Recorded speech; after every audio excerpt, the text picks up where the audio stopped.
नमस्कार मित्रांनो, कसे आहे सगळेजण. तर आज नॅशनल हॉलिडे असून सुद्धा मी ऑफिसला आलो होतो. तर स्वातंत्र्य दिनानिमित्त किती छान डेकोरेशन केलं आहे बघा ऑफिसमध्ये. गेल्या गेल्याच इतकं वेलकमिंग फील झालं मला.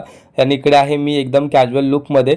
तर सुट्टीचा दिवस म्हटलं ना की ऑफिसमध्ये आमचं समोसा हा ब्रेकफास्ट ठरलेला असतो. त्याच्यामुळे मस्त गरमागरम समोसा खाऊन दिवसाची सुरुवात केली. त्याच्यानंतर दुपारी मी गेलो होतो बाहेर, कारण आमच्या सगळ्या ऑफिसच्या कलिगसाठी आम्हाला घ्यायची होती जिलेबी. आता स्वातंत्र्य दिन आहे आणि जिलेबी खाल्ली नाही तर कसं चालेल. त्याच्यामुळे मस्त काम करत करत जिलेबीचा आनंद घेतला. लंचमध्ये आज मम्मीने मला फक्त मसाले भात दिला होता, कारण माझा एकट्याचाच डबा होता त्यामुळे. त्याच्यानंतर ऑफिसमधून घरी जाताना मी गेलो होतो आज गणपतीच्या कार्यशाळेमध्ये. तर आता आपल्या बाप्पाच्या आगमनासाठी अगदी थोडेच दिवस राहिलेत आणि हा आहे आपला यंदाचा गणपती बाप्पा. यंदाची मूर्ती मी चार्वीच्या नावाने बुक केली होती. इतकं भारी वाटत होतं.